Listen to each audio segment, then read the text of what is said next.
இன்னைக்கு அத்தியாயம் 2 வசனம் 97 அப்புறம் 98 பார்க்கலாம். ஏக இறைவனுடைய அன்பையும் அருளையும் வழிகாட்டுதலையும் என்றென்றும் வேண்டி விரும்பியவர்களாக நம்முடைய பயணம் இருக்கட்டும். குல் மன் கான அதுவல் லி ஜிப்ரீல ஃப இன்னஹு நஸ்ஸலஹு அலா கல்பிக பி இதினில்லாஹி முசத்திகா லிமா பைன யதைஹி வ ஹுதா வ புஷ்ரா லில் மூமினீன் மன் கான அதுவன் லில்லாஹி வ மலாயிகத்திஹி வ ருசூலிஹி வ ஜிப்ரீல வ மீகால ஃப இன்னல்லாஹ அதுவன் லில் காஃபிரீன். வேர்ட் பை வேர்ட் பார்த்தலாம். குல் அப்படின்னா கூறும் அப்படின்னு சொல்லப்படுது.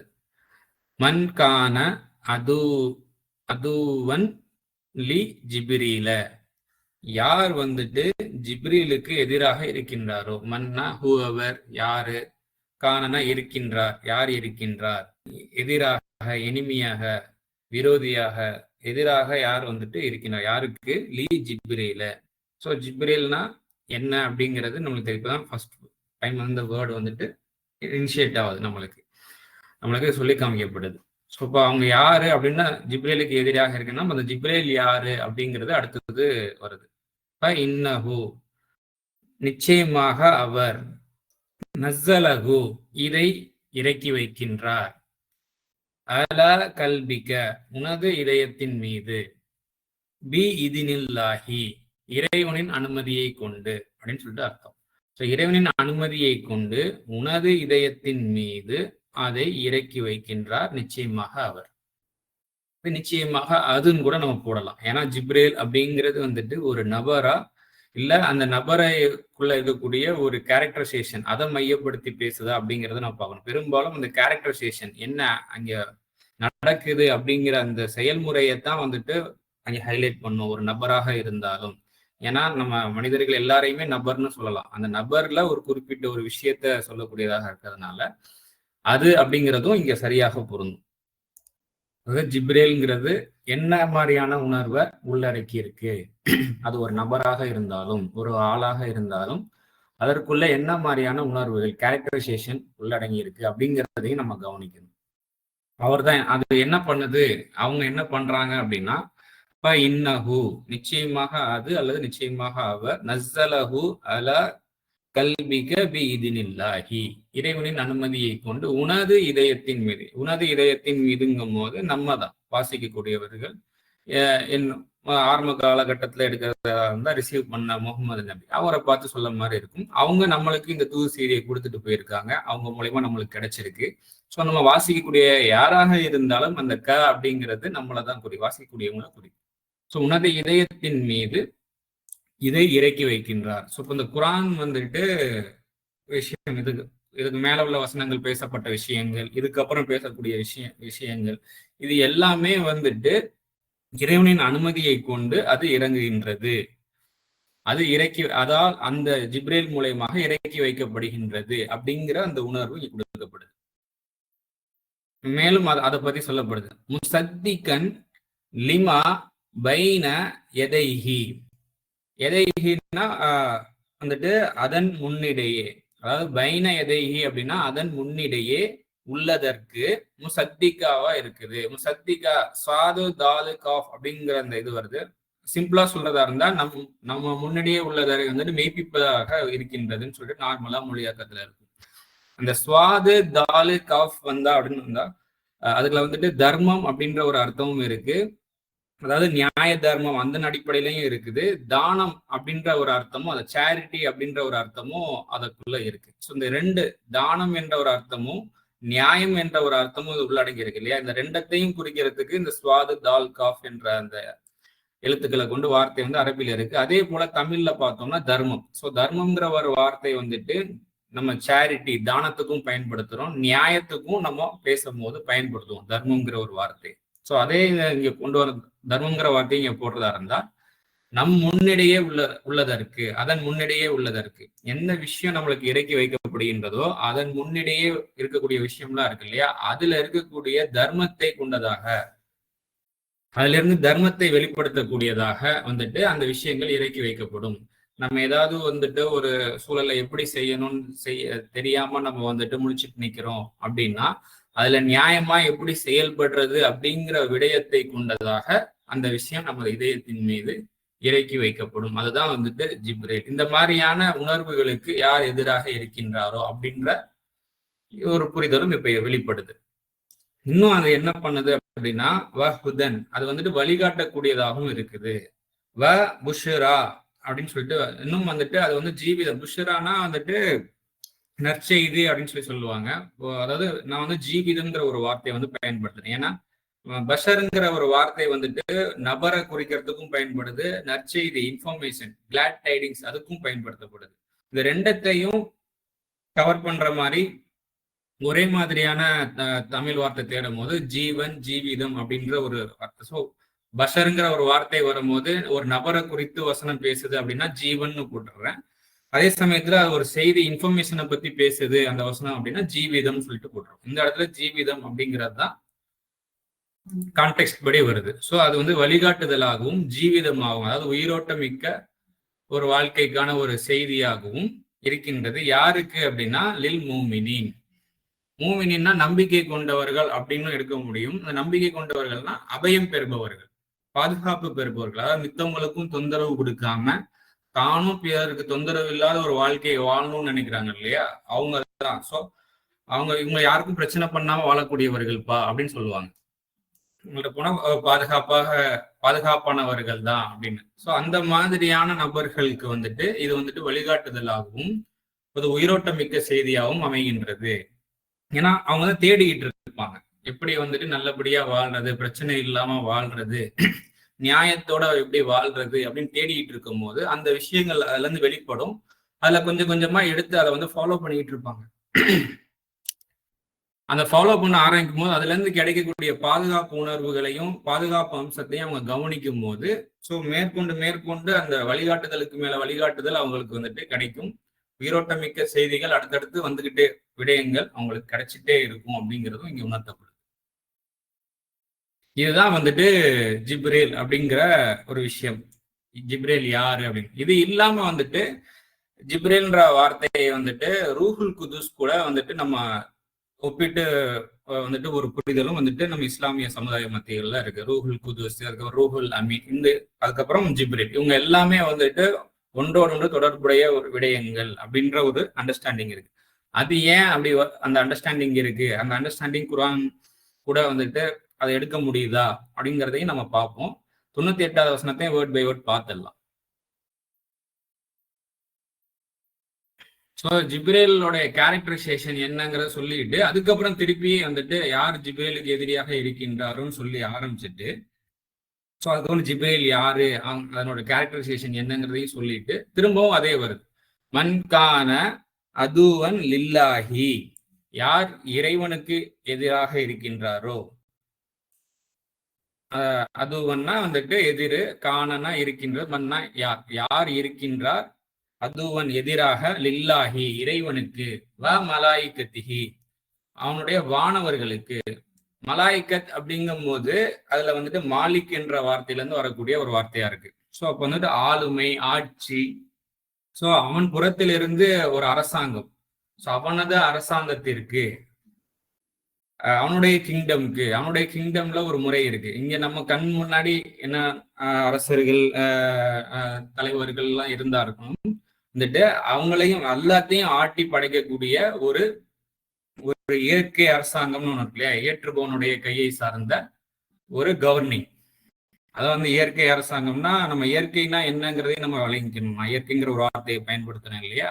ஸோ ஏற்றுபவன் யாரு, இறைவன், சர்வத்தையும் பழிவார். ஸோ அவனுடைய கரம் பிடித்த ஒரு கவர்னிங்கையும் அந்த கவர்னிங்க்கு அந்த இதுக்கு யார் எதிராக இருக்கின்றாரோ, அதுக்கப்புறமா ருசூலிஹி நம்மளுக்கு வந்து தூதாக வந்துட்டு அவனுடைய தூது, நம்ம நல்லபடியா செய்யறதுக்கும் தூது வரும், மாற்றமாக நடக்கும் பொழுது அது தவறு, அது வந்து பிரச்சனை அப்படின்ற அடிப்படையில பல்வேறு கோணங்கள்ல அதுவும் தூதாக உணர்த்தப்படும். யார் அந்த தூதுக்கும் எதிராக இருக்கின்றாரோ. அதுக்கப்புறம் திரும்ப அந்த ஜிப்ரேல் இந்த இடத்துல வருது.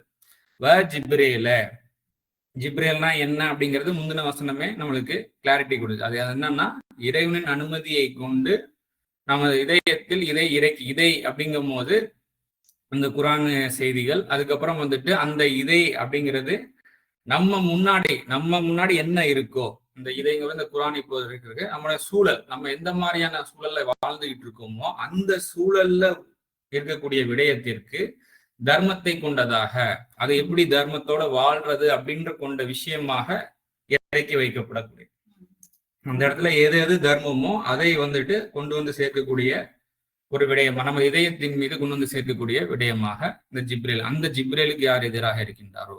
அதுக்கப்புறம் மீகால, இப்ப மீகால அப்படிங்கிறதும் நம்ம யாருன்னு தெரியும். சோ அதையும் நம்ம பார்த்துருவோம். இப்ப மீகாலுக்கும் எதிரியாக இருக்கின்றாரோ, நிறைய இங்க விஷயம் வருது. இதுல என்னென்ன வருது அப்படின்னா, இறைவனுக்கு, அவனது மலக்குமாறு, அவனது வானவர்களுக்கு, அவனது தூதுகளுக்கு, ஜிப்ரேலுக்கு, மீகாயிலுக்கு, இவங்களுக்கெல்லாம் எதிரியாக இருந்தால் இன்னல்லாக, நிச்சயமாக இறைவனும், அதுவும் காஃபிரின், அந்த மாதிரியான நிராகரிப்பவர்களுக்கு இறைவன் எதிராகத்தான் இருக்கின்றான், எதிரானவன் தான், எதிராக உள்ளான் அப்படின்னு சொல்லிட்டு முடியும். இப்ப நம்ம அந்த வசனங்களை பார்க்கலாம். கூறும், எவன் ஜிப்ரேலுக்கு எதிராக இருக்கின்றானோ நிச்சயமாக அவர்தான் இறைவனின் அனுமதியை கொண்டு உனது இதயத்தின் மீது இதை இறக்கி வைக்கின்றார். இதன் முன்னிடையே உள்ளதற்கு தர்மத்தை கொண்டதாகவும் நம்பிக்கை கொண்டவர்களுக்கு வழிகாட்டுதலாகவும் ஜீவிதமாகவும் உள்ளது. இறைவனுக்கும் அவனது வானவர்களுக்கும் அவனது தூதுகளுக்கும் ஜிப்ரேலுக்கும் மீகாலுக்கும் எவன் எதிராக இருக்கின்றானோ நிச்சயமாக இறைவன் நிராகரிப்பவர்களுக்கு எதிராக உள்ளான். நிராகரிப்பவர்கள் அப்படிங்கிறது வந்துட்டு குரான்ல எப்படி எப்படிலாம் பயன்படுத்தப்படுதுன்னா, தர்மத்தை மறுப்பவர்கள், நல்ல விஷயங்களை மறுப்பவர்கள், அதே சமயத்துல நன்றியற்ற தனம். ஒரு விஷயம் நம்மளுக்கு கொடுக்கப்பட்டிருக்கு, நல்ல நல்ல விஷயங்களும், அதை எதையுமே கவனிக்காம எது இப்போதைக்கு அடைய முடியலையோ அவங்களால அதை வந்துட்டு தவறான வழியில முற்படுறது, நல்ல தர்மத்தை நிராகரிச்சு அதை அதுல ஏற்படக்கூடிய பாதிப்புகளுக்கு உள்ளாகிறாங்க இல்லையா. இறைவன் அதுக்கப்புறம் மோசமானவன் அப்படின்னு சொல்றது, இறக்கமே, இந்த மாதிரியான தன்மை ஆட்டிடியூட் உள்ளவங்களை தான் காஃபீர் அப்படின்னு சொல்லப்படுது. இது பேஸ்ட் ஆன் கான்டெக்ஸ்ட் தான். நிராகரித்தல், எதை நிராகரிக்கிறாங்க, தர்மத்தை நிராகரிக்கக்கூடியவர்கள் அப்படிங்கிற அந்த மாதிரி நிராகரிப்பவர்களுக்கு நிச்சயமாக இறைவன் எதிராக தான் உள்ளான். ஏன்னா அதர்மத்துக்கு அவன் சப்போர்ட்டா இருக்க போறது கிடையாது. ஸோ நீங்க அதர்மமா செயல்படுறீங்கன்னா நீங்க தர்மத்தின் வழிக்கு வரணும் அப்படிங்கிறது தான் அவனுடைய ஆக்ஷனா இருக்கும், இறைவனுடைய ஆக்ஷனா இருக்கும் அப்படிங்கிறது இங்க உணர்த்தப்படுது. இப்ப அடுத்து நம்ம ஜிப்ரேல்ன்ற விஷயம் ரூஹுல் குதுஸ், அதுக்கப்புறம் ரூஹுல் அமீன் கூடயும் ஒப்பிட்டு புரிந்து அப்படி ஒரு புரிதல் இருக்கு இல்லையா. அது ஏன் அப்படிங்கிறதையும் நம்ம பார்ப்போம். அது அத்தியாயம் 16 வசனம் 102 பார்த்தோம் அப்படின்னா, கூறும், சத்தியத்தை கொண்டு உனது பரிபாலனம் இருந்து பரிசுத்த சுவாசத்தால் அது இறங்குகின்றது. நம்பிக்கை கொள்வோரை அவன் உறுதிப்படுத்துவதற்கும் சமாதானம் கொண்டவர்களுக்கு வழிகாட்டுதலாகவும் ஜீவிதமாகவும் உள்ளது. இதுல பேசப்படக்கூடிய விஷயங்களும் ஜிப்ரேல் அப்படின்ற கேரக்டரை வச்சு பேசப்பட்ட விஷயங்களும் சிமிலரா இருக்கு. சத்தியத்தை கொண்டு நம்மை பரிபாலிக்க வேண்டியிருந்து பரிசுத்த சுவாசத்தால், அந்த ரூஹுல் குதுஸ்ங்கிறது தான் நான் பரிசுத்த சுவாசம் சொல்லி போட்டிருக்கோம் நம்ம. ஏன்னா குதுஸ் அப்படிங்கிறது பரிசுத்தம், ரூஹ் அப்படிங்கிறது காற்று சம்பந்தப்பட்ட விஷயம். ஸோ அது சுவாசம் இடத்துக்கு எந்த இடத்துல வருதோ அந்த இடத்துக்கு தகுந்த மாதிரி தான் அந்த வார்த்தை நம்ம புரிதல் நம்மளுக்கு கிடைக்கும். இப்போ பரிசுத்த சுவாசத்தால் நம்மளுக்கு இதயம் வேற, நம்ம இதுக்கு முன்னாடி நம்ம பார்த்துட்டோம் நம்ம. ஸோ அப்போ அது கூட அதையும் நம்ம சிந்தனையில வச்சு வாசிக்கும் போது சுவாசம் இதயங்கும் போது அந்த சுவாசங்கிறது ஆட்டோமேட்டிக்கா நம்மளுக்கு கனெக்ட் ஆயிடுது. ஸோ பரிசுத்த சுவாசத்தால் அது இறங்குகின்றது. நம்பிக்கை கொள்வோரை அவன் உறுதிப்படுத்துவதற்கும் சமாதானம் கொண்டவர்களுக்கு, சமாதானமான ஒரு வாழ்வியல் வாழணும் அப்படின்ற செயல்படுறவங்களுக்கு வழிகாட்டுதலாகவும் ஜீவிதமாகவும் உள்ளது. சோ சமாதானம் கொண்டவர்கள், நம்பிக்கை கொண்டவர்கள் எல்லாருமே சமாதானத்தை விரும்பக்கூடியவர்களாக தான் இருப்பாங்க. மேல நம்பிக்கை கொண்டவர்களுக்கு வழிகாட்டுதலாகவும் ஜீவிதமாகவும் உள்ளதுன்னு இருக்க இடத்துல இந்த இடத்துல சமாதானம் கொண்டவர்களுக்கு வழிகாட்டுதலாகவும் ஜீவிதமாகவும் உள்ளதுன்னு சொல்லிட்டு வருது. ஸோ அந்த ரோல், அந்த பிளே பண்ற ரோல் சிமிலரா இருக்கிறதுனால ரூஹுல் குதுஸ், ஜிப்ரில் இதெல்லாம் வந்துட்டு ஒன்றோடு ஒன்று தொடர்புடைய வார்த்தைகளாக ஒரே சேம் திங் தான், சேம் பீயிங் தான் அப்படிங்கிற இந்த புரிதல் வந்துட்டு குரான்லையும் நம்ம புரிந்து கொள்ள முடியுது. இது ரூஹுல் அமீன், அதையும் நம்ம பார்க்கலாம். நிச்சயமாக உனது பரிபாலனன் அவன்தான் மிகைத்தோன் மிக்க கருணையாளன். நிச்சயமாக இது அகிலங்களின் பரிபாலனால் இறக்கி வைக்கப்படுகின்றது. அதை கொண்டு நம்பிக்கை மிக்க சுவாசம் இறங்குகின்றது. நம்பிக்கை மிக்க சுவாசம் தான் ரூஹுல் அமீன், அதைத்தான் அப்படி போட்டிருக்கேன். அமீன்கிறது நம்பிக்கை, பாதுகாப்பு, அந்த மாதிரியான அர்த்தம் தரக்கூடியது. நம்பிக்கையோட அந்த பாதுகாப்பு அளிக்கக்கூடிய அந்த சுவாசம், அந்த நம்ம சுவாசிக்கக்கூடிய சுவாசத்திலேயே திடீர்னு படபடக்கும் இல்லையா மனசெல்லாம், அதெல்லாம் எதுவுமே இல்லாம அழகான நம்பிக்கை அளிக்கக்கூடிய அந்த நம்பிக்கை உணர்வு. சோ நம்பிக்கை மிக்க சுவாசம் அதை கொண்டு இறங்குகின்றது. நம்மளுடைய பரிபாலனால் இறக்கி வைக்கப்படக்கூடிய விஷயம் வந்துட்டு ரூஹுல் அமீனாக இருக்கின்றது. உனது இதயத்தின் மீது, யார் நம்முடைய இதயத்தின் மீது அது வந்துட்டு நம்பிக்கை மிக்க சுவாசமாக அது இறங்குகின்றது. பரிபாலனால் இறக்கி வைக்கப்படக்கூடிய விஷயத்துக்கு நம்ம கோஆபரேட் பண்றோம், அதுக்கு ஒத்திசைந்து நம்ம வாழ்றோம் அப்படின்னா நம்மளுக்கு அது மிக்க பாதுகாப்பு அளிக்கக்கூடிய நம்பிக்கை மிக்க சுவாசமாக அது இறங்குகின்றது. பிளஸ் அது வந்து நம்ம ஒரு வார்னராகவும் ஆவதற்காக, நம்ம ஒரு எச்சரிக்கக்கூடியவர்கள் ஒருவராக. ஏன்னா நம்மளும் வந்துட்டு பொடுபோக்கா தான் வாழ்ந்திருப்போம். பொடுபோக்கா வாழும் போது நிறைய தண்டனைகளுக்கு உள்ளாயிருப்போம், கஷ்டத்துக்கு உள்ளாயிருப்போம். இப்படிலாம் வேண்டாமேன்னு இருக்கும் பொழுது ஒரு சில பேர் அங்கங்க வந்துட்டு கொஞ்சம் கொஞ்சமா அந்த அப்டேட் ஆயிட்டு வருவாங்க இல்லையா, இறைவன் காட்டி தந்த வழியில வாழணும் அப்படின்னு சொல்லிட்டு. ஸோ அதன் படியில வாழும் பொழுது அவங்களோட நிலை கொஞ்சம் கொஞ்சமா வந்துட்டு மேன்மை அடையும்.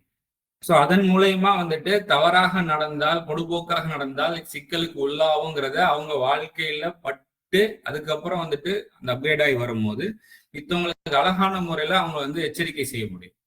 தன்னுடைய சொந்த வாழ்க்கையில இருந்து இப்படிலாம் இருந்தா இப்படியான ஒரு வாழ்க்கையை வாழ்ந்துட்டு இருந்தேன் பொடுபோக்கா இருக்கும் போது, அதுல இருந்து கொஞ்சம் இறைவன் பக்கம் தானே சீர்படுத்திக்கணுமே நினைக்கும் போது அழகான முறையில நான் இறைவனுடைய கருணையை நான் கண்டேன் அப்படிங்கிற அந்த அழகான விழிப்பு, எச்சரிக்கை அப்படிங்கிறதும் அந்த அழகான விழிப்புணர்வு செய்வாங்க, விழிப்புணர்வு ஏற்படுத்துவாங்களா, அந்த மாதிரி ஏற்படுத்துவங்கள ஒருவராக இருப்பதற்காக வந்துட்டு உனது இதயத்தின் மீது இறக்கி வைக்கப்படுகிறது. இப்போ ஜிப்ரேல், ரூஹுல் குதுஸ், ரூஹுல் அமீன், இது எல்லாமே ஒன்றோடொன்று தொடர்புடையதுதான் அப்படிங்கிறதும் இதுல வந்து விளங்கிட முடியும். இன்னும் வந்து மொழியியல் சிந்தனை, அதாவது ஜிப்ரேல்ன்ற அந்த வார்த்தை வந்துட்டு மொழியியல் ரீதியாக வந்து நம்ம சிந்திச்சு பார்ப்போம். அந்த வார்த்தை வந்துட்டு ஜ ப ர, இந்த 3 எழுத்துக்களை வந்துட்டு அந்த வார்த்தையில இடம்பெற்று இருக்கு. ஜாபாரா அந்த வரிசையில இந்த ஜாபாரா அப்படின்னு வந்தது அப்படின்னா அதற்கு என்னென்ன அர்த்தம் இருக்குன்னு பார்த்தோம்னா, தவிர்க்க முடியாத, சக்தி வாய்ந்த, அதாவது irresistible ஃபோர்ஸ் அப்படின்ற அர்த்தங்கள்லாம் அந்த ஜாபாரா அப்படின்ற வார்த்தைக்குள்ள இருக்கு. உதாரணத்துக்கு அத்தியாயம் 59 வசனம் 23 பார்க்கலாம். இறைவனாகிய அவன் எத்தகையோன் என்றால் அவனை தவிர இறையோன் இல்லை. பேரரசன், பரிசுத்தம், சமாதானம், பாதுகாப்பு கொண்டவன், நிர்வகிப்பவன், மிகைத்தோன், தவிர்க்க முடியாதவன், பெருமைக்கு உரித்தானவன், அவர்கள் இணை வைப்பதை விட்டும் இறைவன் மகிமையானவன். இங்க தவிர்க்க முடியாதவன் வர்ற இடத்துல என்ன இருக்குன்னு பார்த்தோம்னா அல் ஜப்பாரு அப்படின்ற வார்த்தை வருது. ஸோ இதுல இன்னொரு இன்ட்ரெஸ்டிங்கான ஃபேக்ட் என்னன்னா, நம்ம பார்த்த ரூஹுல் குதுஸ்ன்ற வார்த்தையும் இதுல வந்துருச்சு. ரூஹுல் அமீன், அமீன்ற வார்த்தையில இருந்து வர்றதுதான் மூமின், அதுவும் வந்துருச்சுங்க. இங்க பார்க்கலாம், பரிசுத்தம் அல் குதுஸ் அதுவும் வந்துருச்சு. பாதுகாப்பு கொண்டவன் அல் மூமின், பாதுகாப்பு அளிப்பவன், பாதுகாப்பான விஷயங்களை நம்மளுடைய இதயத்திற்கு கொடுப்பவன், அது எப்படி வாழணும் அப்படிங்கிறத கற்றுக் கொடுப்பவன், பாதுகாப்பானவன் அப்படின்ற அந்த ரூஹுல் அமீன், அமீன்ல இருந்து வரக்கூடியதான் மூமின், அதுவும் வந்துருச்சு. ஜப்பார் அதுவும் வந்துருச்சு. தவிர்க்க முடியாத, irresistible, தவிர்க்கவே முடியாத விஷயத்துக்கு நாம எதிராக இருக்கின்றோம் என்றால் நம்முடைய வாழ்க்கை எப்படி இருக்கும்? இதுக்கு முன்னாடியும் வந்துட்டு நீங்க அது மாதிரி பொடுபோக்கா, தான் தோன்றித்தனமா, அதர்மமா வாழக்கூடிய நபர்களை பார்த்து நாங்க தான் இறைவனுக்கு நெருக்கமானவர்கள் அப்படிலாம் சொல்லுவாங்களே, அந்த மாதிரி ஆட்களை பார்த்து மரணத்தை வந்து உங்களால நேசிக்க முடியுமா அப்படின்னு சொல்லிட்டு கேள்வியாக எழுப்பப்படும். ஸோ மரணமும் வந்துட்டு தவிர்க்க முடியாத ஒரு விஷயம்தான். ஒருத்தன் பிறந்தாங்கன்னா அது மரணம்ன்றது ஒவ்வொரு நப்சும் வந்துட்டு மரணத்தை சுவைக்கக்கூடியதாக இருக்கு. அதுவும் தவிர்க்க முடியாத விஷயம். இது போல் நிறைய விஷயம் வந்துட்டு தவிர்க்க தர்மத்தோட தான் வாழணும். இந்த பிரபஞ்சமே வந்துட்டு சமநிலையோட இயங்கணுங்கிறது தான் இறை கோட்பாடாக இருக்கு. ஸோ அதற்கு மாற்றமாக நடக்கும் பொழுது அதை சமநிலைப்படுத்துவதற்குண்டான ப்ராக்ரஸ் கண்டிப்பா நடக்கும். ஸோ அப்ப சமநிலைக்கு எதிராக இருக்கும் போது இந்த உலகம் வந்து சமநிலையை நோக்கி பயணிச்சுட்டு இருக்கும். ஸோ நம்மளுடைய வாழ்க்கை ரொம்ப நெருக்கடியாக தான் இருக்கும் பல வகையில இங்க உணர்த்தப்படுது. அதே சமயத்துல இந்த மரணம்ங்கிறத விஷயத்தை எடுத்துட்டோம் அப்படின்னா நம்ம வாழ்க்கையில பல பேர் சொல்லி நம்ம கேட்டிருப்போம். அதாவது என்னுடைய பிள்ளைகள் நல்லபடியா வந்துட்டாங்க, நானும் வந்துட்டு என்னுடைய செய்ய வேண்டிய காரியங்கள் நிரப்பமா செஞ்ச மாதிரி எனக்கு ஃபீல் ஆகுது, இனிமேட்டு இறைவன் எப்போ கூப்பிட்டாலும் நான் போய்க்கிறதுக்கு ரெடியா இருக்கிறேன் அப்படிங்கிற அந்த மாதிரியான வார்த்தைகள்லாம் சில பேர்கிட்ட இருந்து நம்ம பார்க்க முடியும். மனசுல வந்து ஒரு சமாதானம். அந்த மாதிரி உங்களால விரும்ப முடியுமா? இயற்கையா உங்களுக்கு அந்த மரணத்தை வந்துட்டு விரும்பியவர்களா, ஏற்றுக்கொள்பவர்களாக நீங்க இருக்கீங்களா, இல்ல மரணத்தை வெல்றதுக்கு நீங்க பாடுபட்டுக்கிட்டு இருக்கீங்களா? என்னதான் நீங்க முயற்சி பண்ணாலும் உங்களால மரணத்தை வெல்ல முடியுமா அப்படிங்கிறது தான். ஸோ வந்துட்டு அப்போ அது நீங்க அதுக்கு எதிராக செயல்படும் பொழுது மரணமும் வந்துட்டு உங்களுக்கு அமைதியா இருக்காது, சமாதானமா இருக்காது. அதுக்கப்புறம் என்ன நடக்குங்கிறது இறைவன் தான் அறிவான். அதை பத்தி நம்ம புரிந்து கொள்றதுக்கு தூக்கத்தையும் கனவையும் நம்ம சிந்திச்சுக்கும் போதே வந்துட்டு மரணத்துக்கு அப்புறம் ஒரு சோலுக்கு வந்து ஒரு தண்டனையோ இல்ல ஒரு வெகுமதியோ எப்படி அது அளிக்கப்படும் அப்படிங்கிறத புரிந்து கொள்றதுக்கு தூக்கத்தையும் நீங்க கனவையும் சிந்தனைக்கு எடுத்தோம்னா அதுல நிறைய விஷயங்கள் நம்மளுக்கு புலப்படும். ஏன்னா தூக்கத்தையும் வந்துட்டு மரணத்தையும் வந்துட்டு ஒன்றோடு ஒன்று ஒப்பானதாக குர்ஆன் வந்துட்டு பேசுது. இப்ப நம்ம ஜிப்ரேல்னா என்னங்கிறத பார்த்துட்டோம். அதாவது ஜிப்ரேல்னா தவிர்க்க முடியாத ஒரு விஷயம். உதாரணத்துக்கு அதுவும் இதயத்தின் மீதுங்கும் போது அது சுவாசம் வந்துருச்சு. நம்ம நார்மலா சுவாசத்தையே எடுத்துக்கிடுவோமே, சுவாசத்தை கொஞ்சம் நம்ம பாக்குறதுக்கு வந்து ரொம்ப லேசான ஒரு விஷயமா இருக்குது. ரொம்ப ஸ்மூத்தா போயிட்டு நம்மளுடைய கான்சியஸ்லயே இல்லாம அது பாட்டு நடந்துட்டு இருக்கு. ஸோ நம்மளுடைய கான்சியஸ்ல அதை கொண்டு வந்து கொஞ்ச நேரம் வந்துட்டு மூச்சை வந்துட்டு நம்ம இழுத்து பிடிச்சி நிக்கிறோம் அப்படின்னா அது எவ்வளவு அந்த மூச்சு வந்து நம்ம ஃபோர்ஸா இருக்குது, தவிர்க்க முடியாத ஒரு விஷயம், ஃபோர்ஸபிள் அப்படிங்கிறது நல்லாவே தெரியுது. ஸோ அப்படி அந்த தவிர்க்க முடியாத விஷயத்துல காத்துல அசுத்தமான விஷயங்களும் தான் உள்ள அடங்கியிருக்கு. அதுல வெளிப்புறமா இதே சமயத்துல அசுத்தமான அதிர்வலைகள் காற்று வழியா தானே இப்போ இதை நம்ம யூடியூப்ல போட்டாலும் வந்துட்டு காற்று வழியாகத்தான் அது ஸ்ப்ரெட் ஆகி நம்ம எல்லாரும் இருந்த இடத்துல இருந்து நம்ம பார்த்துட்டு இருக்கோம். ஸோ அந்த காற்றுல அதிர்வலைகள் இருக்கு. அந்த நமக்கு தேவையான அந்த அதிர்வலைகளை கிரகிக்கக்கூடிய அந்த வைபை கிரகிக்கக்கூடிய தன்மையெல்லாம் வந்துட்டு நம்ம வந்து இறைவன் பக்கம் திரும்பும் போது இறைவனே கற்றுத் தருவாயாக, புரிதலை அதிகப்படுத்தி தருவாயாக, ரப்பி சித்னி இல்மா, அறியின் திறனை எனக்கு அதிகப்படுத்துவாயாக கேட்கும் போது அழகாக நம்மளை வழிகாட்டக்கூடிய விஷயம், இன்னும் வந்து நற்செய்தியாக ஜீவிதமாக உள்ளக்கூடிய விஷயம், எப்படி சமாதானமாக வாழ்றதுங்கிற விஷயம் எல்லாமே நம்மளுக்கு அழகாக அடுத்தடுத்து நம்ம வாழ்க்கைக்குள்ள பரிணமிக்க ஆரம்பிக்கும் அப்படிங்கிறது இங்க உணர்வுத்தப்படுது. இதுக்கு அடுத்து மீகால் அப்படின்ற ஒரு வார்த்தை இருக்கு.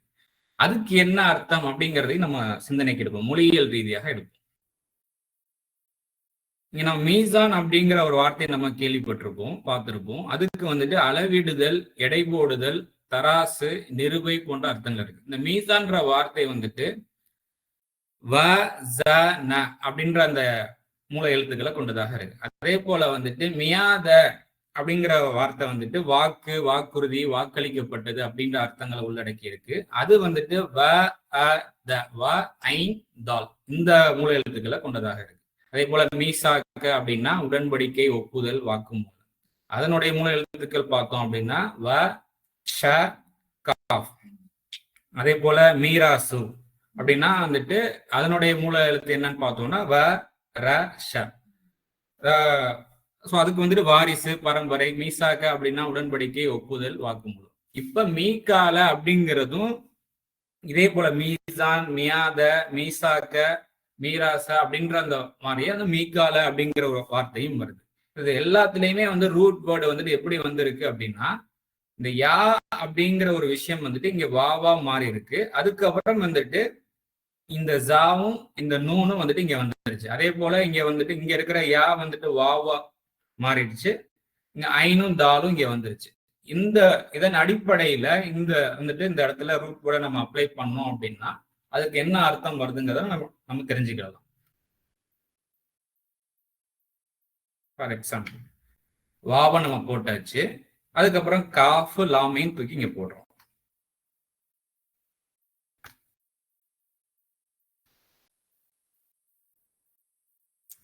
இதுக்கு என்ன அர்த்தம் அப்படின்னு பார்த்தோம்னா, வக்கீல் அப்படிங்கும் போது வந்துட்டு பொறுப்பு, பொறுப்புணர்வு அப்படிங்கிற அர்த்தத்தை உள்ளடக்கியதாக இருக்கு. பொறுப்பு, பொறுப்புணர்வு இந்த அர்த்தங்களை உள்ளடக்கியதாக இருக்கு. இப்போ இந்த அர்த்தத்தை அந்த வசனத்துல நம்ம இந்த புரிதலை அந்த வசனத்துல அப்ளை பண்ணி பார்க்கும்போது அது ஒரு அர்த்தம் உள்ளதாக வெளிப்படுறத இப்பவே நம்மளால ஃபீல் பண்ண முடியுது. இப்ப நம்ம பார்ப்போம். இப்போ பொறுப்பு, பொறுப்புணர்வு அப்படிங்கிற ஒரு விஷயத்த இந்த புரிதலை வந்துட்டு நம்ம உடல்ல இருக்கக்கூடிய உள்ளுறுப்புகள் இருக்கு இல்லையா, சோ அதை வச்சு இந்த புரிதலை வந்து சிந்தனைக்கு எடுப்போம். நம்முடைய உடல்ல இருக்கக்கூடிய உள்ளுறுப்புகள் ஒவ்வொன்றுக்கும் ஒரு சில பொறுப்புகள் வந்து கொடுக்கப்பட்டிருக்கு. அதன் அடிப்படையில தான் அது உள்ள இருக்கிற விஷயங்கள்லாம் இயங்கிட்டு இருக்கு. அதன் அடிப்படையில நம்மளுக்கு வந்து பசி உணர்வு ஏற்படுது, தாக உணர்வு ஏற்படுது, தண்ணீர் சத்து குறைஞ்சிருச்சு அப்படின்னா தாக உணர்வு ஏற்படுது, சில செயல் உணர்வு ஏற்படுது, ஓய்வுணர்வு ஏற்படுது, இதெல்லாம் ஏற்படுது. இந்த உணர்வுகளை புரிந்து கொள்ளாமல் பொடுபோக்காக, அலட்சியமாக, மாற்றமாக, எதிராக நம்ம செயல்படும் பொழுது உடல் உபாதை, நோய் போன்ற போராட்டங்களை நம்ம சந்திக்கிறோம். அதே போல நம் மீது பொறுப்பு சார்ந்த சூழல்கள் நம்ம கிட்ட எப்பவுமே சூழ்ந்து இருக்கும். நம்ம அதுலதான் வாழ்ந்துட்டு ஒரு சில விஷயம் செய்யணும், இந்த விஷயம் செய்யக்கூடாது அப்படின்னு சொல்லிட்டு ஒரு சில பொறுப்பா நடந்துக்கோ அப்படின்னு சொல்லுவாங்க இல்லையா. சோ அந்த மாதிரியான பொறுப்பு உணர்வு விஷயங்கள் நம்மள்கிட்ட இருந்து ஒவ்வொரு நாளும் வந்து நம்ம கிட்ட இருந்துகிட்டே தான் இருக்கும். அதை கவனிக்காமல் அலட்சியப்படுத்தி மாற்றமாக அல்லது எதிராக செயல்படும் போது வாழ்க்கை வந்து பெரும் போராட்டமாக மாறுகின்றதுங்கிறது சத்தியம் தானே. சோ அப்போ இந்த மாதிரி அதான் அப்ப மீட்காலுக்கு எதிராக, பொறுப்புணர்வுக்கு எதிராக இருக்கும் போது இறைவன் நிச்சயமாக நிராகரிப்பவர்களுக்கு எதிராக தான் உள்ளாங்கிறது இப்ப எப்படி அந்த புரிதல் கிடைக்குதுங்கிறத நம்ம பார்ப்போம். சோ இவ்வாறாக எச்சரிக்கையோடு கூடிய நினைவூட்டல் அத்தியாயம் 98 சிந்திக்கையில வந்துட்டு வெளிப்படுது. சோ பொறுப்புணர்வுகளை நல்லபடியாக வந்து புரிஞ்சுக்கிறதுக்கும் அதை அதை செயல்படுத்தும் போது அது லேசாகவும் ரொம்ப அருளாகவும் அமையறதுக்கும் அகிலங்களின் பரிபாலனம் நம்மளை வந்துட்டு அவங்கிட்ட பொறுப்பு ஒப்படைக்கும் போது மனம் வந்து நிம்மதி அடையுது, இறைவனின் நேசமும் கிடைக்குது, காரியமும் வெற்றி பாதையை நோக்குகின்றது என்பதை வந்துட்டு அத்தியாயம் 3 வசனம் 159 வந்து நம்மளுக்கு உணர்த்துது. அந்த வசனத்தினுடைய தமிழாக்கம் மட்டும் வாசிக்கிறேன். இறைவனிடமிருந்து உள்ள கருணையை கொண்டு அவர்களிடம் மென்மையாக இருக்கவும், கடுகடுப்பாக கடின இதயமாக இருப்பீரானால் உமது சுற்றத்தை விட்டு கலைந்து போய்விடுவார்கள். அவர்களிடம் பொறுத்து கொள்ளவும், அவர்களுக்காக மன்னிப்பை தேடவும், காரியங்களில் அவர்களிடம் கலந்து ஆலோசிக்கவும், நீ முடிவு செய்யும் போது இறைவன் மீதே பொறுப்பு ஒப்படைக்கவும். நிச்சயமாக இறைவன் பொறுப்பு ஒப்படைப்போரை நேசிக்கின்றான். இந்த இடத்துல என்ன வருது? தவக்கல், இந்த வக்கீல்ல இருந்து வரக்கூடியது இங்க வந்துட்டு முத்தவக்கீலின் அப்படின்னு சொல்லிட்டு வருது. இந்த வா காஃப் லாம் அதுல வரக்கூடிய வார்த்தை தான். இப்ப இங்க முக்கியமா இங்க வந்துட்டு சிந்தனைக்கு என்ன வருது அப்படின்னா, பொறுப்பு சார்ந்த சூழல் நம்ம வந்துட்டு சில விஷயம் செயல்படும் போது நம்ம என்ன பண்றது ஏது பண்றதுன்னு தெரியாம பலருடைய முடிவுகள் அங்க வந்துட்டு கலந்து இருக்கும். சில விஷயங்கள் செயல்படுத்துறது அப்ப அவங்க கூட எல்லாம் நம்ம கலந்து பேசுவோம், இப்படி பண்ணலாமா என்ன பண்ண, நமக்குள்ளேயே சில நேரம் டிஸ்கஷன் நடக்கும், என்ன பண்ணலாம் ஏது பண்ணலாம்னு சொல்லிட்டு ஃபைனலா ஒரு உணர்வு கொடுக்கப்படும், இப்படி பண்ணுங்க அப்படின்னு சொல்லிட்டு நல்லபடியா பண்ணுங்க, வாழ்க்கை சமாதானமா வாழட்டும்னு சொல்லிட்டு சமாதானமா வாழக்கூடிய விஷயங்களுக்கு அடுத்தடுத்து ஒவ்வொரு நாளும் என்னென்ன செய்யணுங்கிறது அந்த உணர்வு. அந்த உணர்வையுமே வந்துட்டு இறைவன் பக்கம் பொறுப்பை ஒப்படைத்தவர்களாக, இறைவனே இது நல்லபடியாக அமைத்துத்தா இறைவனே அப்படின்னு சொல்லிட்டு அந்த சபூரை நிதானத்தையும் சலாத் தொடர்பு, சலாத்து மற்றும் சபூரை கொண்டு நம்ம வந்துட்டு அவன் கூட எனி டைம் கனெக்ட்லயே இருக்கும் பொழுது நம்ம அவனுடைய சப்போர்ட்டை நம்ம வந்துட்டு நம்மளுக்கு கிடைக்கும். அதை சார்ந்து நம்ம கோஆப்ரேட் பண்ணும்போது அவனுடைய சப்போர்ட்டை நம்ம ஈஸியா எடுத்துக்கொள்ள முடியும். இறைவன் நேசமும் நம்மளுக்கு கிடைக்கின்றது, சப்போர்ட்டும் கிடைக்குது அப்படிங்கிற அந்த உணர்வு. ஸோ நம்மளுக்கு ஒரு சில பொறுப்புகள் கொடுக்கப்பட்டுக்கிட்டே இருக்குது.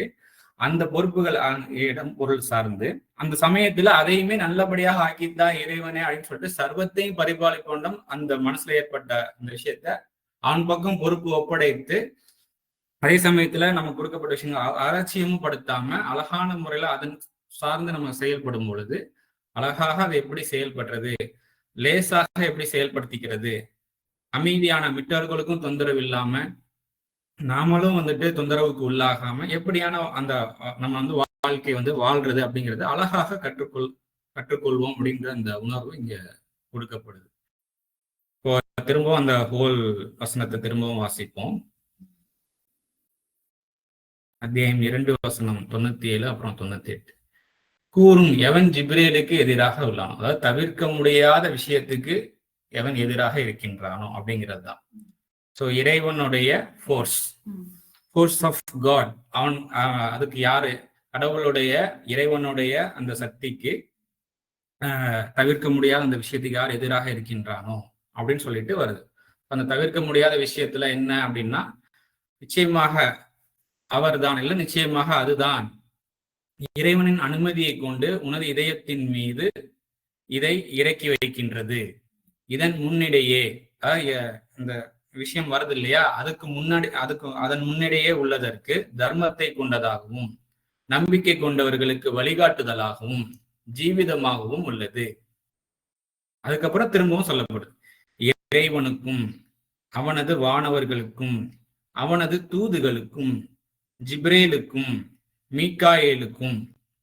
மீகாலுக்கும் அப்படின்னா பொறுப்புணர்வுகளுக்கும் எவன் எதிராக இருக்கின்றானோ நிச்சயமாக இறைவன் அந்நிராகரிப்பாளர்களுக்கு எதிராகவே உள்ளான்.